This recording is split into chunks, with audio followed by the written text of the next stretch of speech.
잠언 25장 8절에서부터 12절까지의 말씀, 이 말씀을 교독하겠습니다. 제가 먼저 읽겠습니다.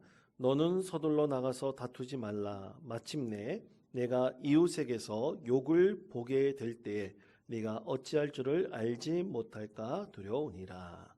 너는 이웃과 다투거든 변론만 하고 남의 은밀한 일은 누설하지 말라.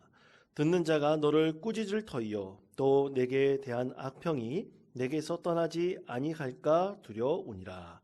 경우에 합당한 말은 아론색인 은쟁말의 금사관이라. 12절 말씀 우리 다 같이 읽겠습니다. 슬기로운 자의 책망은 청정하는 귀의 금고리와 정금 장식이니라. 아멘. 여러분 오늘 말씀의 제목을 보십시오. 말씀의 제목을 보면 아로색인 은쟁반의 금사과 같은 공입니다. 그렇죠? 아로색인 은쟁반의 금사과 같은 영, 이렇게 되어 있는데 그 동그라미 속에 들어갈 말이 무슨 말일까요? 너무나 어려운가요? 무슨 말일까요? 아로색인 은쟁반의 금사과와 같은 무엇일까요? 그렇습니다. 말입니다. 아로색인 은쟁반의 금사과와 같은 말입니다. 여러분 사진 한번 보시기 바랍니다. 정말 아로색인 은쟁반의 금사과 같은 그 모습은 과연 어떨까? 보면 금으로 만든 사과가 있습니다. 은쟁반이 있습니다. 여러분 우리 집에 이런 거 있으면 얼마나 좋을까요? 그렇죠? 도금한 것도 아니라 진짜 금으로 있으면 정말 좋을 것 같아요. 그만큼 말 한마디 한마디가 아로색인 은쟁반의 금같이 너무나 귀한 보석임을 우리가 생활하면서 정말 잘 알 수가 있습니다. 말 한마디가 그렇게 귀한 것입니다. 말 한마디로 사람을 살릴 수도 있고 죽일 수도 있습니다. 말 한마디가 평생 내 마음에 잊히지 않는 대못으로 바뀔 수가 있고요. 말 한마디가 평생 나에게 잊히지 않는 은혜로운 말로 우리 심령에 새겨질 수가 있습니다. 우리 심령에 참 좋은 말을 새겨야지 대못과 같이 아픈 것을 우리 마음속에 박아두면 안 될 것입니다. 그처럼 말 한마디가 이 은쟁반의 금같이 귀하게 쓰이는 복된 말을 우리가 많이 해야 될 것입니다. 그럼 우리는 이 아로색인 은쟁반의 금사와가 같은 말을 과연 한 적이 있을까요? 우리는 얼마나 많은 말로 많은 사람들을 복되게 하고 있습니까? 저는 성경에서 이 말로써 가장 복되게, 말로써 참으로 이 금사과와 같이, 이 은쟁반의 빛나는 금사과와 같이 말을 한 대표적인 사람 한 사람 꼽으라. 그러면 저는 요나단이 아닌가, 저는 그렇게 생각을 합니다. 요나단을 그렇게 저는 추천해 보고 싶습니다. 그럼 요나단이 어떻게 아로색인 은쟁반의 금사과와 같은 말로 참 많은 이들에게 은혜를 베풀었는지, 그에게 있어서 정말 그의 말 한마디가 한 사람의 영혼을 살리는 그런 격려의 말이었는지 오늘 말씀을 통해서 우리는 잘 알 수 있는데요. 자, 사무엘상 23장 17절 말씀입니다. 사무엘상 23장 17절 말씀, 우리가 같이 화면에 있는 말씀을 다 같이 한 목소리로 봉독하겠습니다.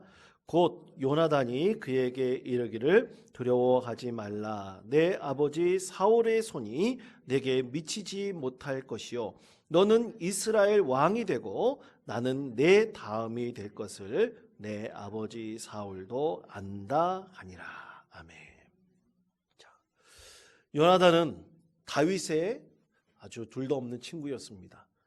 그것도 이 다윗이란 한 인물을 이 요나단이 만나게 되면서, 그리고 다윗이 사울의 사위가 되면서 그 두 사람은 결코 헤어질 수도 없고 떨어뜨릴 수 없는 참으로 우정의 관계를 맺은 진실한 친구가 되었습니다. 근데 이 요나단의 아버지 사울왕이 다윗을 미워하여 그를 죽이려고 했는데요. 자, 사무엘상 23장 17절 전후의 말씀에 보면 얼마나 사울 왕이 다윗을 쫓았는지 성경 말씀에 보면 매일같이 쫓았다고 그랬습니다. 매일같이 쫓았다고 말씀하고 있어요. 매일같이 전국 방방곡곡을 이제 군사들을 파견해서 다윗의 행방을 묻고 또 탐지했습니다. 그렇게 탐지하다 보니까 결국에는 다윗이 이 이스라엘 땅에서 살 수가 없었어요. 그래서 어디로 도망갔냐면 오늘 사무엘상 23장에 있는 말씀에 보면 블레셋 땅으로 도망갔습니다. 블레셋이 어떤 곳입니까? 예? 이스라엘의 적대적인 나라였죠. 원수된 나라였습니다. 그 나라로 도망갔어요. 그 나라에 도망가야지 살 수 있을 정도로 그렇게 심각하게 다윗이 이스라엘 땅에서 살 수 있는 곳이 단 한 군데도 없었습니다. 그때 십광야의 숲을 사이에 숨어있던 다윗에게 요나단이 나타났습니다. 얼마나 반갑겠습니까? 요나단이 나타나서 오늘 한 얘기가 바로 사무엘상 23장 17절의 말씀이에요.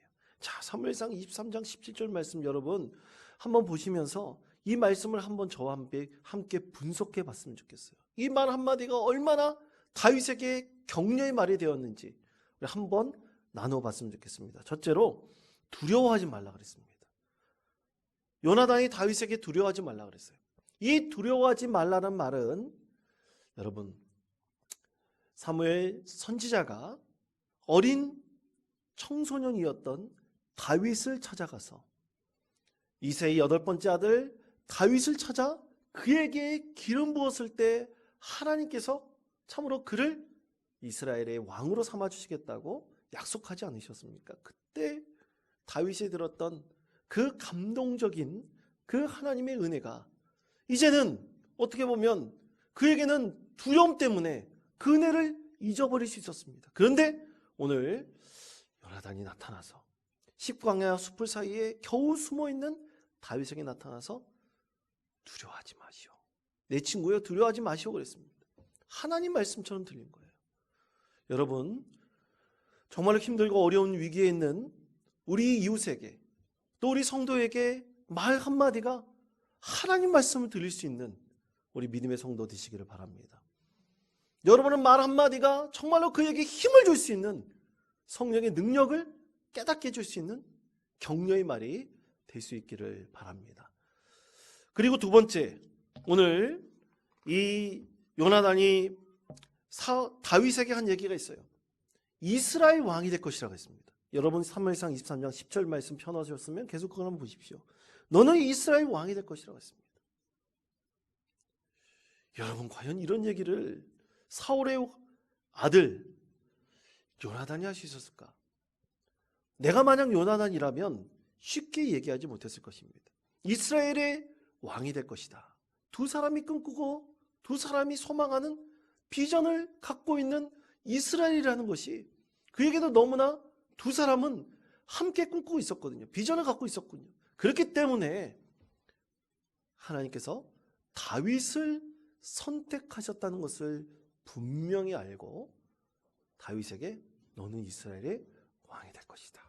이렇게 격려하였습니다. 그리고 세 번째는 나는 누구의 다음이 될 것이라고 그랬습니까? 23장 17절 말씀 한번 보십시오. 성경 말씀을 보십시오. 뭐라고 말씀하고 있습니까? 나는 내 다음이 될 것이다 그랬습니다. 너를 돕는 자가 되어서 이스라엘을 하나님의 뜻하시는 나라로 세우겠다고 그렇게 친구를 격려하고 있지 않습니까? 여러분 2인자가 된다는 거 쉽지 않습니다. 다 1인자가 되려고 그러지 2인자가 되려고 하진 않아요. 그리고 돕는 자로 서려고 쉽게 생각하지 않습니다. 그러나 요나단은 그렇지 않았어요. 이 말로 요나단은 그의 친구 다윗을 십광야 숲을 사이에 겨우 목숨을 부자여 숨어있는 다윗을 격려하였습니다. 이 말이 그에게 얼마나 힘이 되었겠습니까? 여러분 우리 이런 말로 우리 이웃을 또 사랑하는 성도를 격려한 적 있습니까? 여러분 이런 격려할 수 있는 격려자가 되시기를 권면드립니다. 이런 분이 하나님께서 진정으로 축복하는 믿음의 사람일 것입니다. 자, 오늘 잠언 말씀에서는 이렇게 요나단과 같이 격려의 말을 하려고 하는 믿음의 성도들에게 주님의 자녀들에게 이 말에 대한 소중함 우리에게 있어서 아우로 새긴 은쟁반에 금사와 같은 말을 하는 사람이 되기를 간절히 원하시며 몇 가지 그런 말을 하기 위해서 우리에게 몇 가지를 당부하고 있습니다. 첫 번째, 그것은 속단하지 말라는 하나님의 말씀입니다. 자, 잠언 25장 8절의 말씀입니다. 잠언 25장 8절의 말씀 우리 다 같이 한 목소리로 읽겠습니다. 너는 서둘러 나가서 다투지 말라. 마침내 내가 이웃에게서 욕을 보게 될 때에 네가 어찌 할 줄을 알지 못할까 두려우니라. 아멘. 자, 우리가 오늘 잠언의 말씀처럼 경우에 합당한 아우르생의 은장반의 금사와 같은 말을 하려고 할 때 우리 첫 번째로 절대로 속단해서 생각하거나 말하지 않도록, 급하게 말하지 않도록 우리는 항상 주의를 기울여야 할 것입니다. 만약 속단해서 해버린다면 참으로 금사와 같은 너무나 귀하고 복된 말을 우리가 입으로 내뱉을 수가 없습니다. 여러분, 예를 들어 내가 누구의 행위를 보았단 말이에요. 근데 그 행위를 보았을 때 저 사람은 저런 사람이야. 내가 지금까지 해왔던 모든 경험을 봤을 때 저 사람은 저런 사람이라고 판단해버리고 미리 얘기를 해버리면 자칫하면 우리는 실수할 가능성이 굉장히 많습니다. 물론 그 사람에 대한 나의 선입견이 있겠죠. 그것이 다 잘못됐다고 말할 수 없습니다. 그런데 그 사람이 어떤 경우에도 그렇게 행동할 것이라고 판단하는 것은 섣부른 생각이죠. 그것으로 잘못해서 말을 꺼내면 도저히 쓸어 담을 수 없는 엎드러진 물 같은 말이 될 수가 있습니다. 그래서 그 사람에 대해서 정확하게 그 상황에 따라서 판단하고 또 그것에 따라서 말하지 않는다면 우리는 금사와 같은 귀한 말을 우리는 할 수가 없습니다. 사람들 사이에 이런 일들 너무나 많이 있습니다. 특히 신앙적으로 수십 년간 함께 신앙생활해온 우리 성도들 사이에도 비일비재합니다.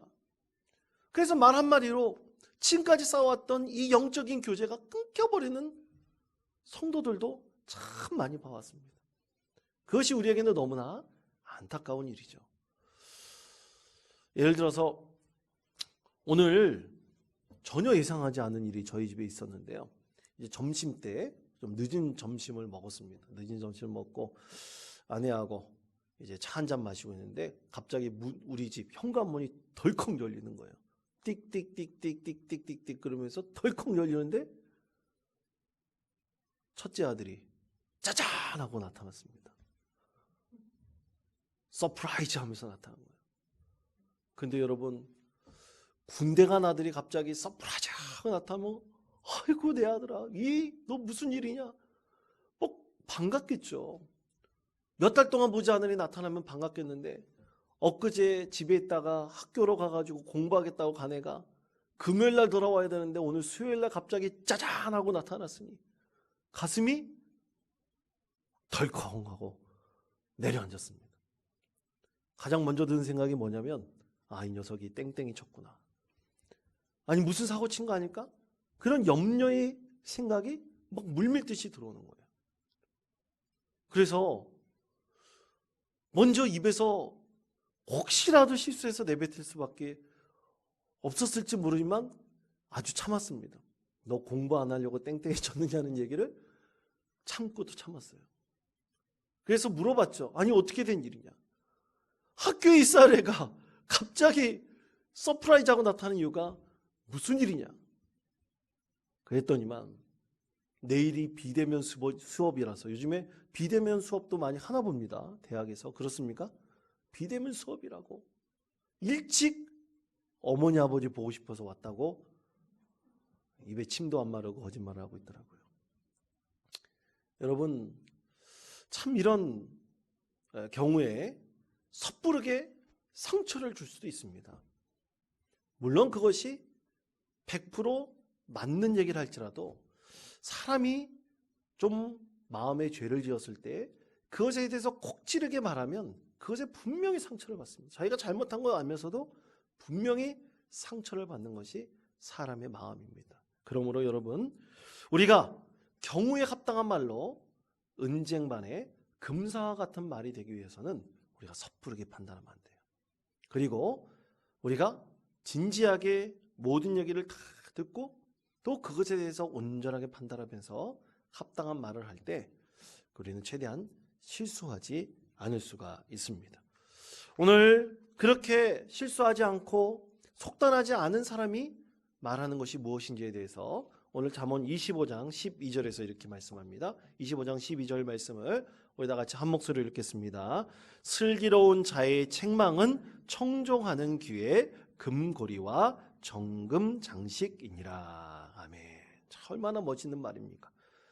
슬기로운 자의 책망이 청정하는 귀에 금고리 같고 그리고 정금 장식 같다. 참으로 놀라운 축복의 말이지 않겠습니까? 그렇게 슬기롭게 말하는 자의 지혜로운 말 한마디는 참으로 많은 사람들에게 금고리 같고 정금 장식 같고 또 은쟁반의 금상과 같은 귀한 말이 될 수가 있습니다.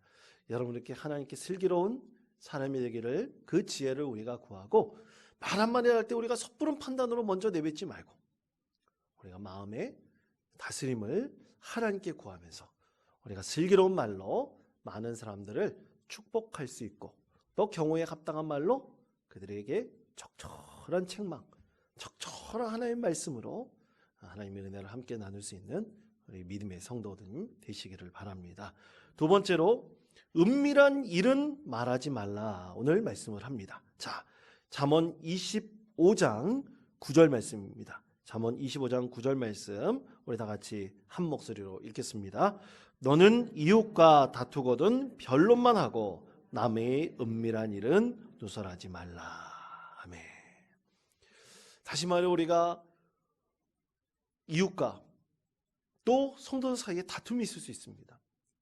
그때 우리는 꼭 다툼에서 우리 마음속에 드는 욕망이 있어요. 저 싸움에서 내가 반드시 이겨야겠다는 무의식적인 욕망이 있습니다.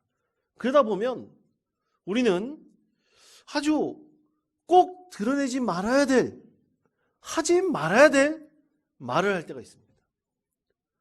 그것 때문에 완전히 그 관계가 금이 가는 경우가 있습니다.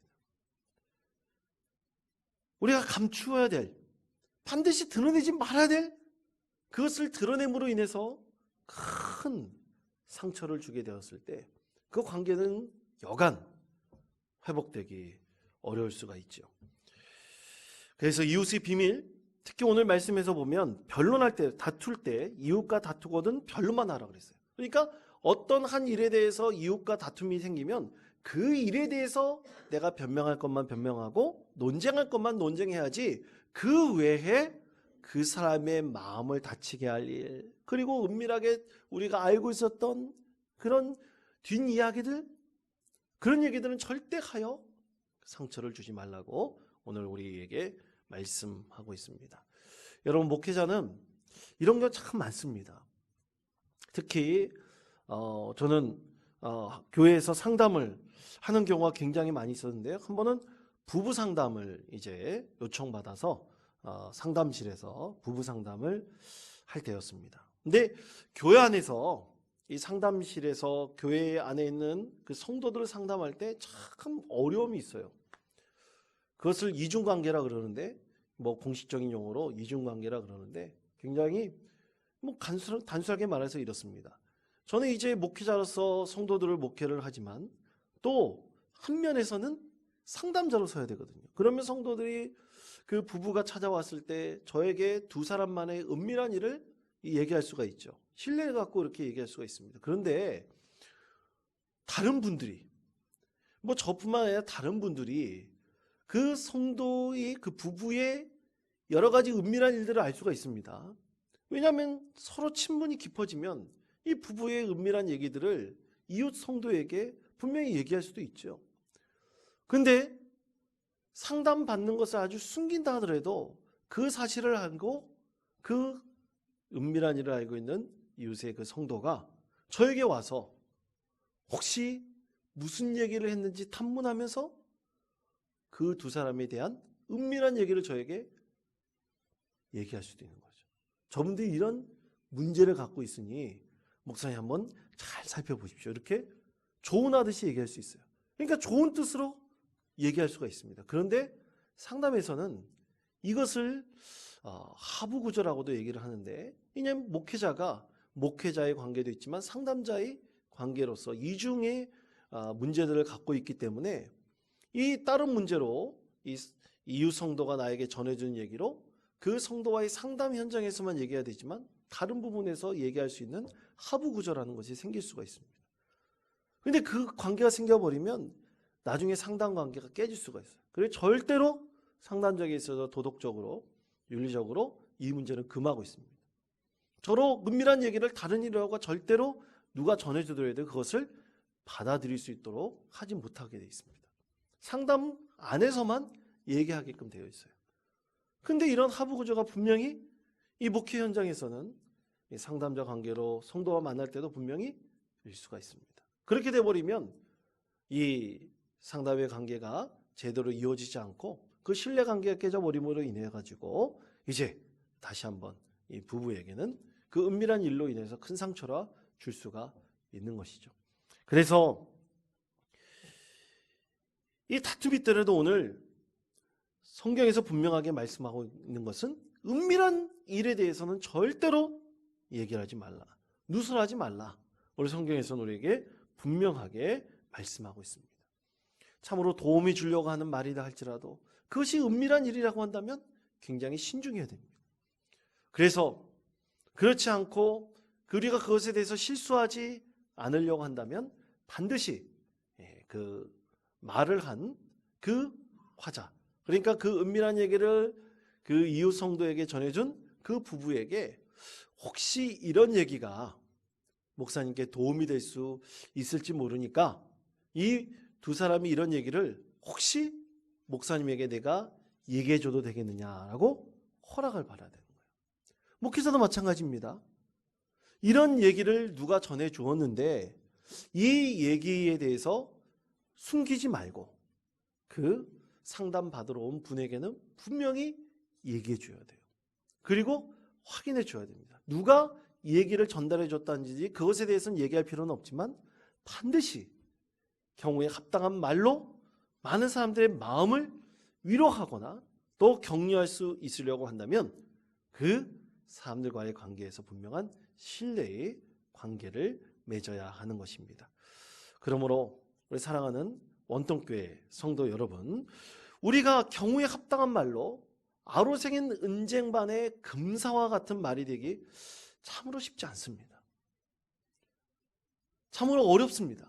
하지만 우리가 이런 마음 가운데 오늘 성경에서 말씀하고 있듯이 우리가 경솔하게 말하지 않고 섣부르게 판단하지 않고 우리가 지혜로운 말로 많은 사람들에게 격려하려고 하며 그리고 은밀한 것을 드러내지 않고 우리가 하나님의 은혜 가운데 거한 것을 우리가 교제 안에서 서로 말하고 은혜를 나누고 서로 격려하려고 할 때 하나님께서는 거기에 큰 은혜를 베풀어 주실 것입니다. 마지막 세 번째로 우리는 늘 위로의 말을 전할 수 있는 믿음의 성도들이 되어야 합니다. 서로 위로할 수 있는 성도들 되시기를 바랍니다. 가장 합당한 말은 위로의 말입니다. 부족한 것이 있더라도 위로를 전하는 것입니다. 참으로 내가 보기에도 부족한 것이 우리가 보이고 참으로 저 사람을 정말 위로해야 될 만한가 라고 생각할 마음이 있더라도 가능하면 주님의 사랑의 마음으로 위로의 말을 전할 수 있어야 됩니다. 아까 말씀드린 요나단이 그 아버지 사울왕이 그렇게 다윗을 미워하고 그를 죽이려고 할 때에도 다윗에게 격려했던 것을 여러분 생각해 보시길 바랍니다. 참으로 쉽지 않습니다. 우리에게 가장 좋은 말은 하나님께서 위로하시는 위로의 말을 전하는 것입니다. 그리고 특별히 우리가 읽고 묵상하면서 참으로 힘은 없는 이 하나님 말씀으로 위로할 수 있는 우리 믿음의 성도 되시기를 바랍니다. 여러분들이 꼭 은혜 받은 말씀 있지 않습니까? 그걸 암송하고 있는 것이 있으면 또 그것을 묵상해서 여러분이 은혜 받은 거 있으면 그것을 함께 나누면서 슬픔 가운데 있는 사람들, 아픔 가운데 있는 성도들, 그리고 마음의 상처를 입고 신음하는 우리 이웃이 있다면 여러분 하나님 말씀으로 위로할 수 있기를 바랍니다. 그때 하나님께서 우리 가운데 참으로 큰 은혜를 더하여 주실 것입니다. 자, 그래서 우리 그런 마음을 가지고 찬양을 하나 불렀으면 좋겠습니다.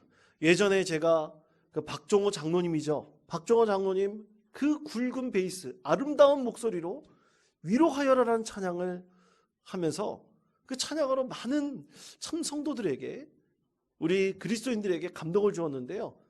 여러분, 위로하여라, 우리 찬양 한번 배워보면서 우리 찬양 한번 마지막으로 불러보도록 하겠습니다. 여러분, 화면에 있는 것을 보시면서 함께 위로하여라. 혹시 그 박종호 장로님 그 목소리가 여러분 기억하시는 분 있습니까? 들은 분 있으시면 한번 기억해 보시면서 우리 위로하여라 이 찬양 함께 부르겠습니다.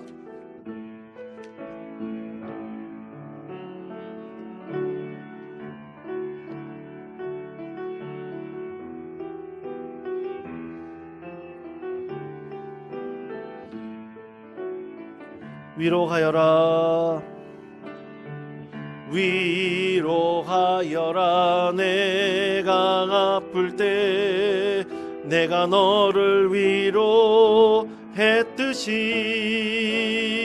눈물 닦아주어라, 눈물 닦아주어라. 내가 울 때 내가 너를 위로줬듯이. 다시 한번 위로하여라, 위로하여라. 내가 아플 때 내가 너를 위로했듯이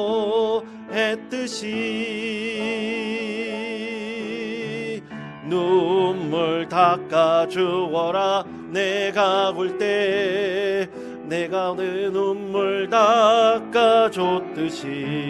둘, 셋. 사랑은 나로 말미암는 은총, 사랑은 나로 말미암는 선물,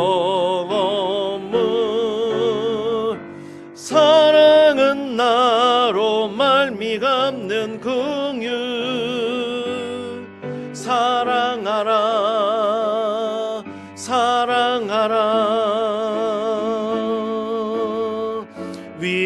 위로하여라. 내가 아플 때 내가 너를 위로했듯이